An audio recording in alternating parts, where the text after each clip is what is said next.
Vamos a tener la lectura y después cantamos otro himno. Vamos a leer en el libro de Romanos que estamos estudiando o considerando este libro tan precioso de la palabra de Dios, el capítulo 5, y vamos a leer del 12 al 14. Perdón. Repito la lectura, Romanos, capítulo 5, desde el versículo 12 al 14 vamos a leer. Después seguramente meditaremos algunos textos más de este mismo capítulo.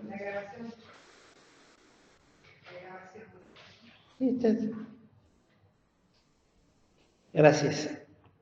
De consiguiente, vino la reconciliación por uno. Así como el pecado entró en el mundo por un hombre, y por el pecado la muerte, y la muerte así pasó a todos los hombres, pues que todos pecaron. Porque hasta la ley el pecado estaba en el mundo, pero no se imputa pecado no habiendo ley. No obstante, reinó la muerte desde Adán hasta Moisés, aún en los que no pecaron a la manera de la rebelión de Adán, el cual es figura del que había de venir. Bueno, continuando con los pensamientos de este libro, carta del apóstol Pablo a una iglesia, a los hermanos en Roma, debemos primeramente decir que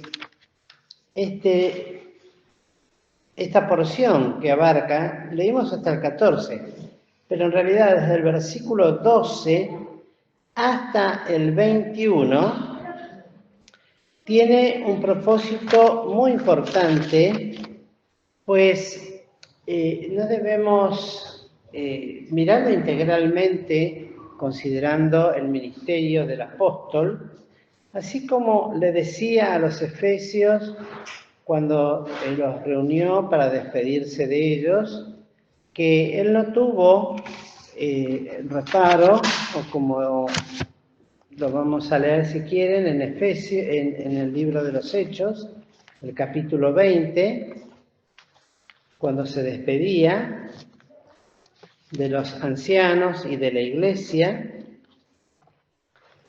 dice en el versículo 20, como nada que fuese útil, he rehuido de anunciaros y enseñaros públicamente y por las casas, testificando a judíos y a los gentiles arrepentimiento para con Dios y la fe en nuestro Señor Jesucristo. Y esto lo dice que por 3 años había hecho esta tarea y no faltó a este ministerio.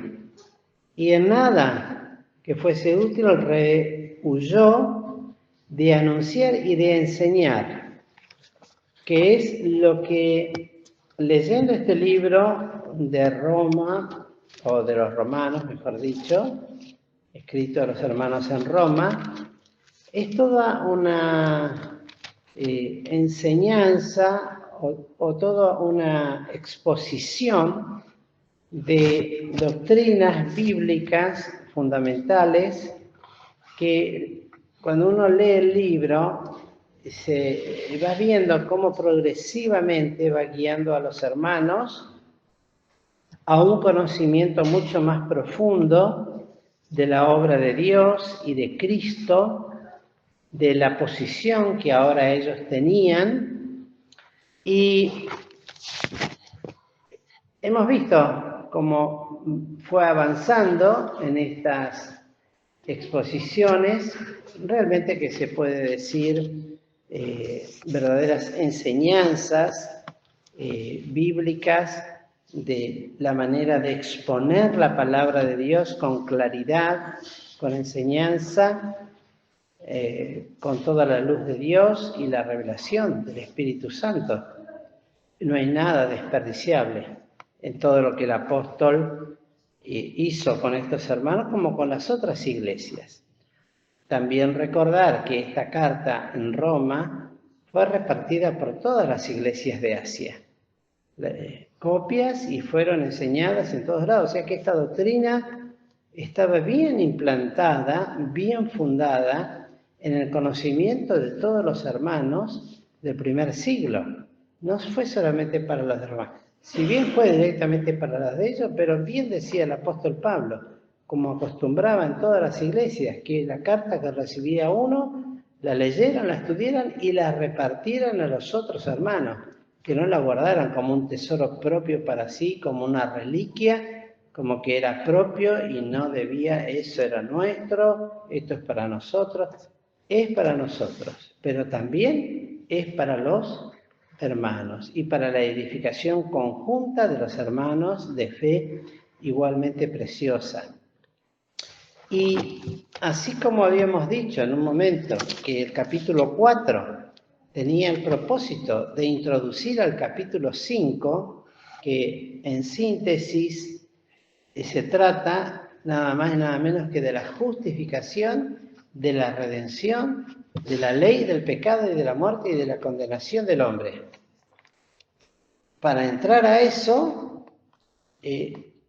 dispuso del capítulo 4, y ahora en el capítulo 5, desde este versículo 12 que hemos leído hasta el 21, es todo un pasaje de contrastes permanente entre la justificación, redención y la condenación por causa del pecado. Es un contraste que va llevando y mostrando una cosa y otra a través de los distintos versículos. Y prepara entonces a los hermanos en Roma para algo mejor, para algo superior, para un avance, para un crecimiento en la fe. Ya no solamente en el hecho de estar y de saber la condición humana, como habíamos visto bien al principio, de total perdición, de que no había justo ni un uno, pero todo eso se superó por la fe que es en Cristo Jesús y por la justificación en su sangre.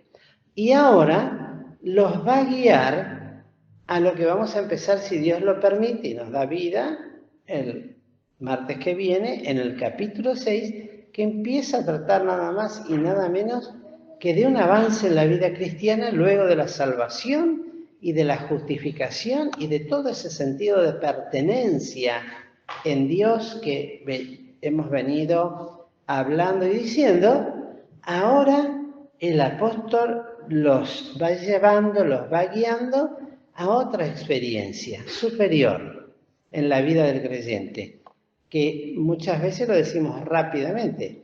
Ser salvos, fundamental, para luego ser santos. Entonces, lo que ahora va a empezar, que hoy no lo vamos a ver, pero sí el martes que viene, si Dios lo permite, es el tema de la santificación.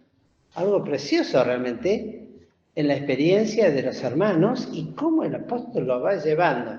Es maravilloso, porque todo este capítulo es difícil de leerlo, porque parece que se contradijera en algún momento, pero empieza diciendo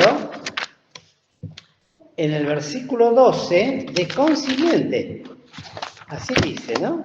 De consiguiente, y esto indica, y lo que sería esta palabra consiguiente, indica como consecuencia, la consecuencia entonces de lo que venía diciendo, de haber recibido la reconciliación, es lo que luego dice en el versículo 12. Vino la reconciliación por uno. Ahora, esto me llamó la atención y me pareció oportuno hablarlo rápidamente para que siempre hay alguno que tal vez escuchando o estando presente tal vez no lo conoce, pero es, si ustedes ven, el uso de las letras bastardillas que el apóstol Pablo acá utiliza. En nuestra versión antigua, este tipo de letras está impreso en letra cursiva o, como hemos dicho, en letra bastardilla. Y es principalmente, y así lo entendieron los traductores de la palabra de Dios, para diferenciarlas de las palabras principales del texto. No quiere decir que deja de ser palabra de Dios, sino que tal cosa indica que esas palabras en bastardillas no traducen directamente a términos equivalentes de los textos originales hebreo y griego, pues estos no los tienen, pero se imprimen porque a juicio del traductor lo requiere la construcción de la frase o el sentido del original. Después escúchenlo, no lo voy a repetir porque se nos va la hora. Pero pensaba, por ejemplo, como en el idioma inglés. El otro día escuchaba, y la diferencia con el idioma castellano, por ejemplo. ¿Cuántas palabras en inglés tienen una sola palabra y que la aplican para tantas cosas? Sin embargo, el castellano, en su riqueza, tiene amplitud de palabras y diversidad de palabras para demostrar o enseñar o para hablar, sencillamente. Y que es uno de los idiomas más difíciles de aprender en el mundo, por la riqueza que tiene, por todo lo que es el idioma castellano, que no vamos a meternos ahora en ese tema. Bueno, para entenderlo, estas letras bastardillas, gracias a Dios, los autores y los traductores de la Biblia versión antigua y las anteriores, las dejaron así para que se diferenciaran de lo que son las principales letras del texto. Pero se las puso para dar forma a la frase. Y lo importante de esto es que al estar en letras bastardillas no se confunde como letra principal del texto. No pierde valor, por supuesto que no. ¿Por qué? Porque le da la idea al texto. Y esto es importante conocerla porque el uso de las bastardillas facilita la inmediata identificación de esas palabras complementarias. Son palabras complementarias que no atentan absolutamente contra ninguna doctrina. Todo lo contrario, la armonizan y la arman. Y hasta sirven de aclaración con respecto a eso. Porque del hebreo y el griego hay frases, y como esta, por ejemplo, al decir, y de consiguiente, por uno, vino la reconciliación por uno. Está en bastardilla. Así como el pecado entró en el mundo por un hombre, y por el pecado la muerte, y la muerte así pasó a todos los hombres, pues que todos pecaron. Este versículo que hemos leído, el versículo 12, nos enseña que la consecuencia del pecado así entró en el mundo por un hombre y pasó a todos. La real verdad es que todos pecaron, todos mueren. Eso es lo que el apóstol viene ya ahora asentando claramente.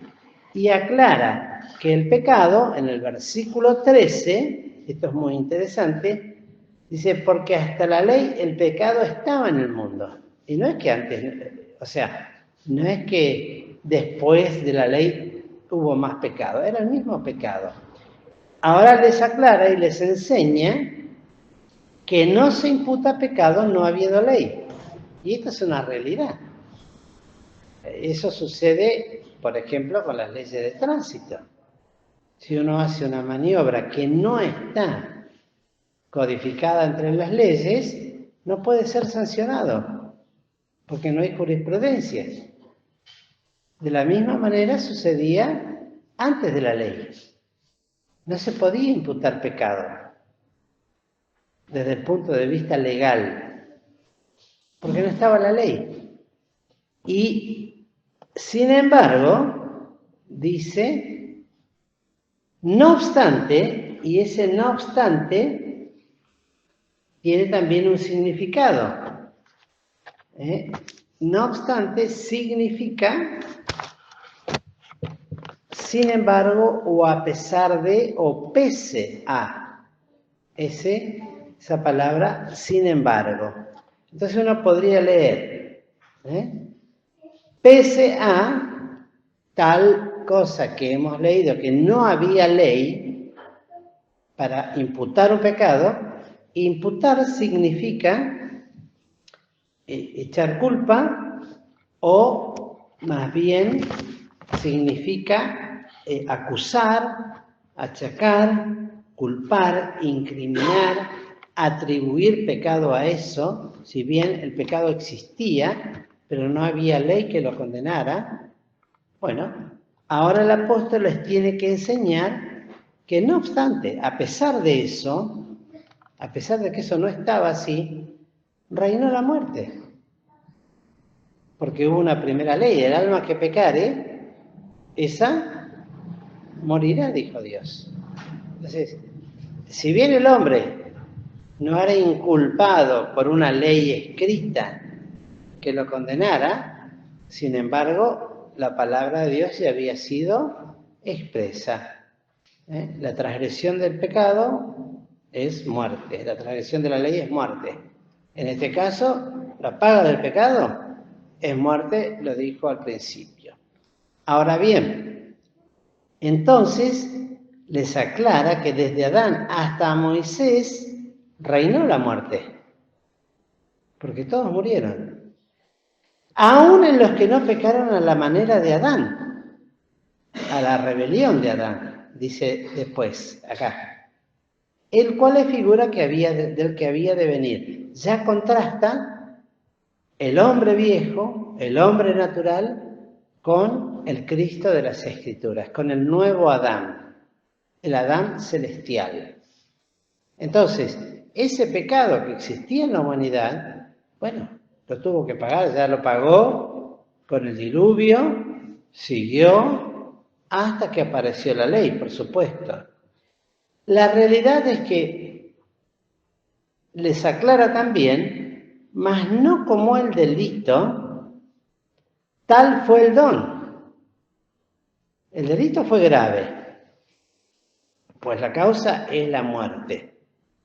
Ahora empieza a darle otra característica, el don de Dios. No es de comparar el don de Dios con el delito del pecado. Mire que el delito del pecado causó la muerte en el hombre, pero el don de Dios es más grande que eso. Por eso dice, mas no como el delito, tal fue el don. El don fue mucho más grande. Porque si por el delito de aquel uno murieron los muchos, mucho más abundó la gracia de Dios a los muchos. La abundancia de la gracia es infinita.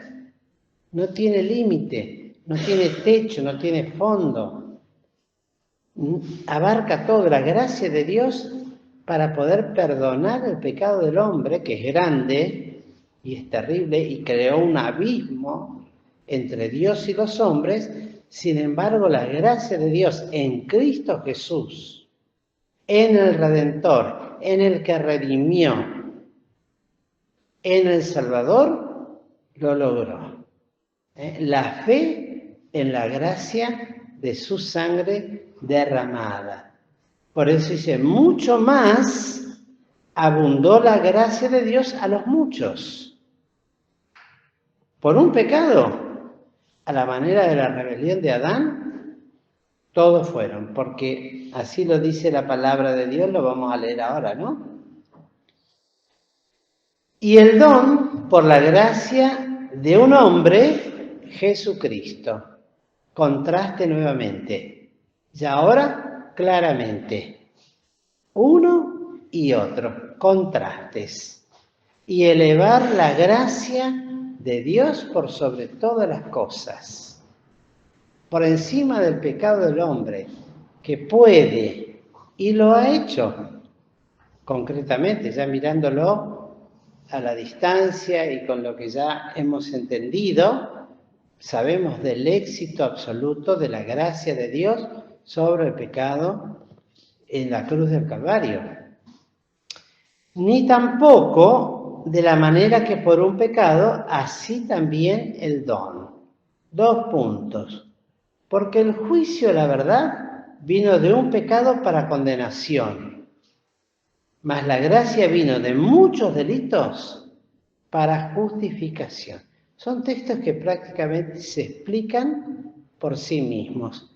Castellano es antiguo, pero es claro. Deteniéndolo con oración y leyendo vemos que al decir ni tampoco asevera lo no obstante que decía anterior. Una negación sobre otra negación con respecto a qué? A que la gracia de Dios es superior a todo el pecado del hombre.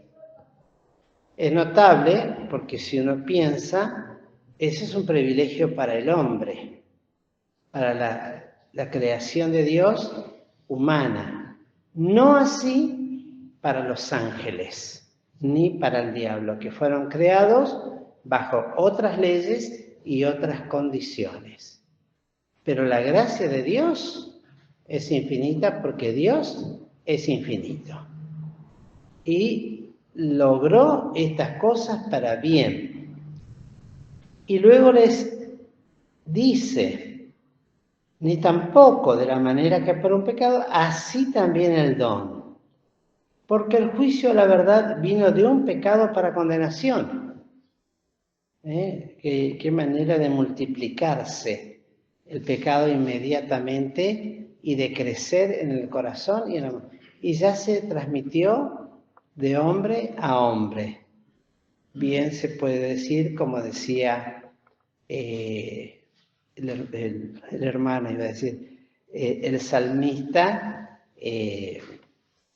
David, en pecado he sido formado y en maldad he sido formado y en pecado me concibió mi madre. Esa es una ley absoluta. No hay salida de eso, no hay forma. Y por un pecado, por el pecado de la desobediencia, de la rebelión. Después crecieron otras manifestaciones pecaminosas en el hombre, se multiplicaron, la muerte, desde el hijo del primer hombre en adelante, el derramamiento de sangre inocente, las suciedades morales, espirituales, después fue multiplicándose todo eso. Por eso dice, mas la gracia vino de muchos delitos para justificación. O sea, la gracia tenía que ser más abundante que todas esas cosas. Porque si por un delito reinó la muerte por uno, mucho más reinarán en vida por un Jesucristo los que reciben la abundancia de la gracia y del don de la justicia. Maravilla de Dios para predicarla. Si por uno murieron muchos, muchos más reinarán para vida los que reciben la abundancia de la gracia. Aquellos que abren penitentes, arrepentidos, pecadores, que abren el corazón con humildad para recibir tal abundancia de gracia, que es infinita, que no se acaba, que hasta ahora sigue buscando y tratando de que las almas vengan al conocimiento de la verdad y sean salvos por pura y sola gracia. Maravilla, ¿no? ¿Cuánto consejo? ¿Cómo el apóstol lo va? Me maravillaba esto. Realmente cómo se tomaba el trabajo de explicarle todo por la guía del Espíritu, porque serviría aún para nosotros. ¿Cuántas cosas ignoraríamos si esto no fuese escrito? Es como que desgrana, nos enseña cosas más profundas de la gracia y de la caída del pecado, del daño del pecado y de la gracia bendita y de las posesiones de bendición que va adquiriendo el creyente cuando ha recibido esa abundancia de gracia, que no tenemos idea cuando recibimos a Cristo como Salvador. Lo primero que nos gozamos es que nos libró del infierno. Es lo primero, y generalmente la gente que acepta a Cristo verdaderamente lo hace por eso, porque vio su condición de perdido pecador. Dudemos de aquel que recibe a Cristo porque es prosperado en la vida, o porque le fue bien en los negocios, o porque le va muy bien con la familia. En fin, no hay otro evangelio. Realmente cuando uno recibe la abundancia de gracia, es como lo explica en Efesios que hemos leído, anunciando todo el evangelio a judíos y a gentiles, arrepentimiento para con Dios y la fe en la gracia y la justificación por la sangre y en la sangre de Jesús. Es como que se va desgranando. Por supuesto, un alma muchas veces le cuesta entender todo eso. A nosotros nos cuesta ir entendiéndolo y retenerlo. Pero el oído se va acostumbrando y hay que repetirlo. Yo le enseñaba a Brian el domingo pasado, no sé si lo hizo, no sé si el domingo o el sábado, le decía, mira, tenés que enseñar textos bíblicos. Sí, me decía, pero no se acuerda del domingo. No importa. Ese domingo se tienen que ir con un texto. Hacerlos repetir. Tomate 5 minutos y que repitan por lo menos una parte del texto. No todo un texto largo. Y si es un texto largo, enseñarlo por parte. Pero que lo repitan una y otra vez. Y muchas veces. ¿Por qué? Porque eso le va a quedar para siempre. Y aunque parezca mentira, es una verdad que en el momento oportuno lo que se aprendió de la palabra de Dios ha de surgir frente a alguna necesidad, ¿verdad?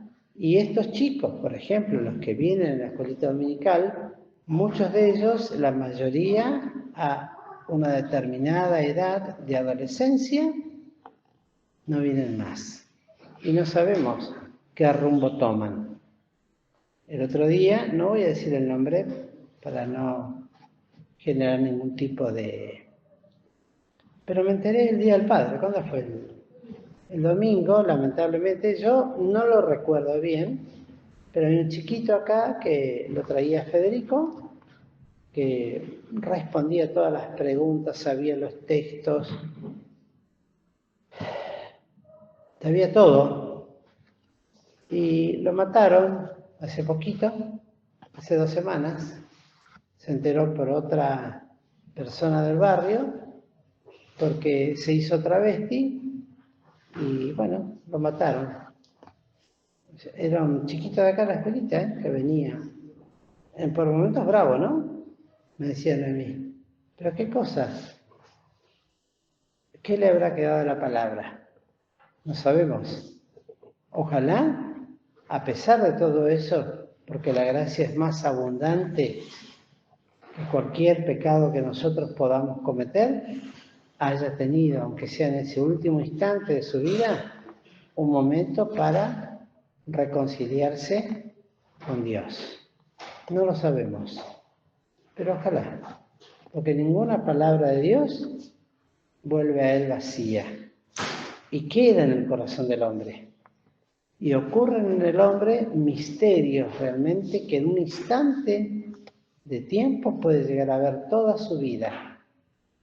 Puede llegar a ver toda su vida. O sencillamente venirle al corazón una frase de la palabra de Dios que parecía que estaba enterrada debajo de 10 toneladas de tierra y de pecado. Yo soy testigo de eso, porque a mí me ha pasado. Una palabra que ni la tenía pensada, ni me acordaba, ni sabía que la sabía. Ni la sabía que la sabía. Me voy a demorar un poquito. Cuando me atropelló el auto. Yo viví una vida mundana, como cualquier joven. Me atropella el auto y en ese instante dije, Dios mío, en tus manos encomiendo mi espíritu. ¿Quién dijo eso? Yo no me acordaba. Ni me imaginé. Ni pasó por mi mente decirlo. Porque yo iba con la cabeza en otra cosa, iba corriendo, apurado, asustado, en medio de una tormenta, queriendo cruzar, y de repente veo las luces, ya veía el auto encima, y no dije, ay, a ver qué texto puedo pensar. ¿Qué texto puedo decir? Eso fue. Pero me acuerdo hasta el día de hoy, ¿eh? Y creo que me voy a acordar hasta el día de mi muerte.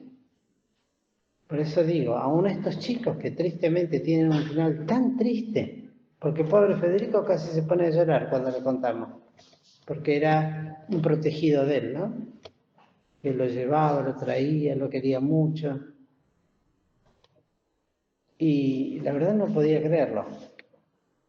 Pero es así. Muchos de estos chicos lamentablemente perecen a muy corta edad. Y desconocemos realmente el destino de ellos. Algunos cada tanto aparecen.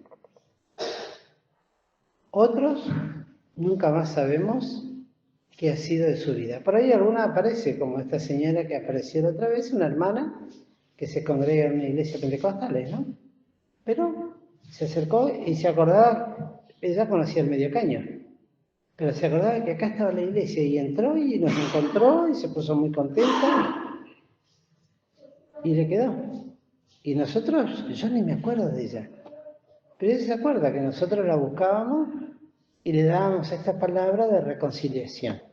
¿Le sirvió? Le sirvió. Entonces no hay nada. La gracia es mayor. Abunda. Y luego dice, así que de la manera que por un delito vino la culpa a todos los hombres para condenación, así por una justicia, la de Cristo por supuesto, y ustedes fíjense que está en bastardilla otra vez, vino la gracia. ¿En qué altera esto el texto? ¿Crea alguna confusión? No, el autor lo puso para redondear y clarificar la idea. No hay ningún tipo de anotación, como la Biblia Scofield, que según me enteré hace poco, que todas esas anotaciones tienen una tendencia política. La Biblia anotada de Scofield, que fue tan famosa en un momento, donde en la Biblia él agrega determinados pensamientos con respecto al libro. Y muchos hermanos, admirados de eso, lo adquieren porque aprenden de él. Y fue, ya se sabe, influenciado por determinados intereses y él lo escribió con esa inclinación. No recuerdo bien cuál era. Pero estas palabras que son puestas así identifican lo que el autor puso, el traductor puso, ¿para qué? Para redondear y rellenar, por decir así, palabras que el idioma original no contiene. ¿Me entienden? Y no afecta a la interpretación, al contrario. Cuando uno aprende a leer esto, yo en algún momento leía salteando las bastardillas y no pierde sentido el texto. Al contrario, lo otro redondea. Y ahora dice, así por una justicia vino la gracia a todos los hombres para justificación de vida. Porque como por la desobediencia de un hombre los muchos fueron constituidos pecadores, así por la obediencia de uno los muchos serán constituidos justos. Otro contraste más entre la obra del pecado y la grandeza del éxito absoluto de la consumación de la obra de Cristo. La ley, empero, entró para que el pecado creciese. Y ese crecimiento quiere decir el conocimiento del pecado. Para que el hombre sepa que lo que estaba haciendo ahora ya no quedaba en algo que podía decir yo ignoraba tal cosa. Lo que habla de la ley se estableció no para justificar al hombre, sino todo lo contrario, para que el hombre supiera que no puede hacer por sí mismo la voluntad de Dios. Y luego nos dice, más cuando el pecado creció, ¿qué sucede? Sobrepujó la gracia. Otro contraste más. La ley apareció, creció el pecado, se hizo más evidente, se hizo más claro, más contundente y más imputable, y más achacable y más condenable. Pero frente a todo ese cuadro, sobrepujó la gracia de Dios en Cristo Jesús. Tal es el tamaño enorme, por decirlo con palabras humanas, sencillas y tal vez torpes, de la obra consumada por Cristo en la cruz del Calvario en favor de muchos que creyeron y que han de creer en Él como Redentor y Salvador, para que de la manera que el pecado reinó para muerte, así también la gracia reine por la justicia para vida eterna por Cristo Jesús, Señor nuestro. La victoria de Cristo sobre el reinado del pecado y de la muerte. Para los que no creen, eso tendrán que pasar por ahí. Pero hay algo que venció a esas cosas. Y todo esto el apóstol lo establece y lo deja asentado, porque ahora comienza en el capítulo 6 diciendo, pues que perseveraremos de ninguna manera. Y luego empieza cómo alcanzar la santificación, que es un paso más adelante para el que es salvo, para que ninguno se justifique diciendo, bueno, soy salvo, puedo seguir cometiendo toda suerte de delitos, pues Dios me perdona. Soy salvo, pero ahora tengo otro deber, que es el de ser santo y alcanzar esa bendición tan grande que Dios nos quiere dar, que está dentro también de la gracia de Dios, de su redención y de su justificación. Todo avanza. Que el Señor pues nos bendiga para comprender estos pensamientos que tal vez no están